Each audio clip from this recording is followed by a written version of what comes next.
ॐ श्री गुरुभ्यो नमः। हरिः ॐ। वसुदेवसुतं देवं कंसचाणूरमर्दनं देवकी परमानन्दं कृष्णं वन्दे जगद्गुरुम्। हे कृष्ण करुणा सिन्धु दीनबन्धु जगत्पते गोपेश गोपिका कान्त राधाकान्त नमोस्तुते। नमस्कार। শ্রীমদ্ ভগবদ গীতার প্রথম অধ্যায়ের গুরুত্বপূর্ণ শ্লোক নিয়ে আলোচনা। আজ 28 ও 29তম শ্লোকের সংক্ষিপ্ত ব্যাখ্যা। এই প্রথম অধ্যায়কে অর্জুনের দুঃখের যোগ, অর্জুন বিষাদ যোগ বলা হয়।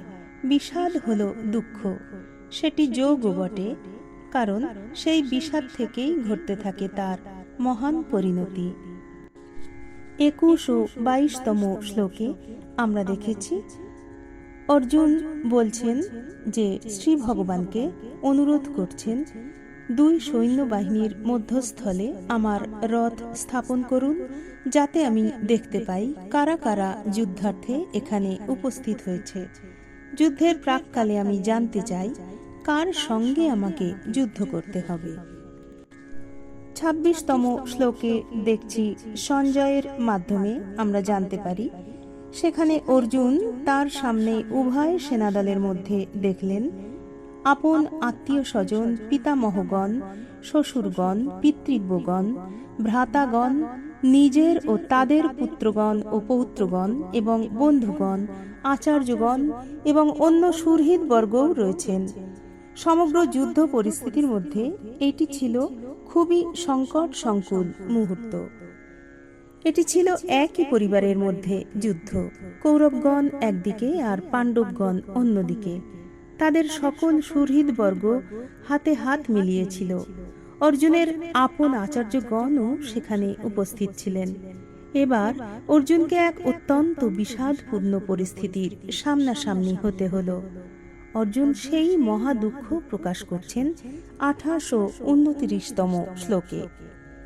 অর্জুন উবাচ দৃষ্ট্যমান স্বজনন কৃষ্ণ युयुत्सुन् समवस्थितान् सीदन्ति मम गात्राणि मुखं च परिशुष्यति विपथुश्च शरीरे मे रोमहर्षश्च जायते गाण्डीवं स्रंसते हस्तात् त्वक्चैव परिदध्यते।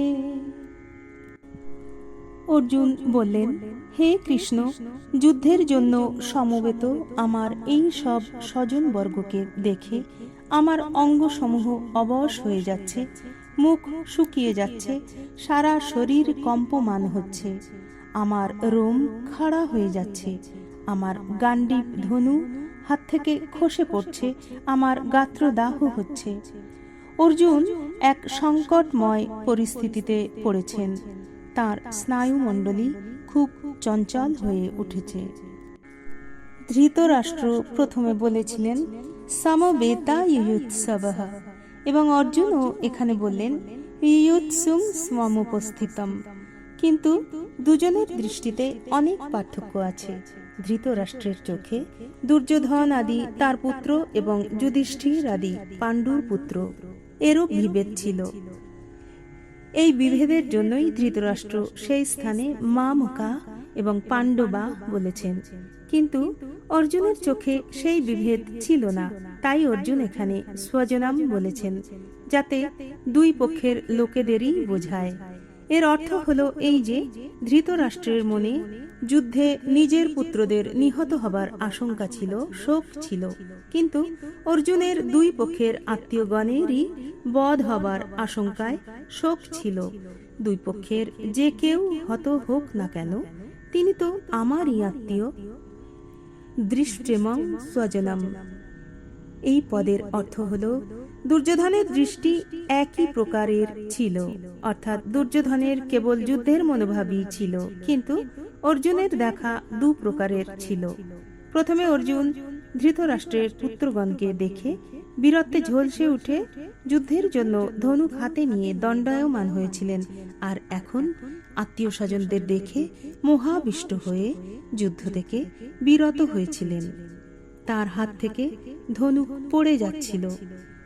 অর্জুনের মনে যুদ্ধের ভাবী পরিণামের কথা ভেবে চিন্তা হচ্ছিল, দুঃখ বোধ হচ্ছিল। সেই চিন্তার ও দুঃখের প্রভাব তার সমস্ত শরীরে পড়েছিল। সেই প্রভাবের কথা অর্জুন স্পষ্টভাবে জানাচ্ছিলেন। তিনি বলছিলেন তার শরীরের হাত, পা, মুখ ইত্যাদি এক একটি অঙ্গ শিথিল হয়ে আসছে, মুখ শুষ্ক হচ্ছে, যার জন্য কথা বলতে পারছেন না। সমস্ত শরীর কম্পমান হয়েছে, সারা শরীর রোমাঞ্চিত হচ্ছে। যে গান্ডীব ধনুকের টঙ্কারে শত্রু ভীত সন্ত্রস্ত হয়, সেই গান্ডীব হস্তচ্যুত হয়ে পড়ছে। সমস্ত শরীর এবং ত্বকে জ্বালা অনুভূত হচ্ছে। তার কি কর্তব্য তা বুঝতে পারছেন না। যুদ্ধস্থলে রথের ওপর দণ্ডায়মান থাকতেও পারছেন না। তার মনে হচ্ছে তিনি মূর্ছা যাবেন। এই অনর্থকারী যুদ্ধে উপস্থিত থাকাকেও তার পাপ বলে মনে হচ্ছে। ভাবী পরিণাম সূচক অশুভ লক্ষণাদির জন্য যুদ্ধ করা অনুচিত বলে জানাচ্ছেন।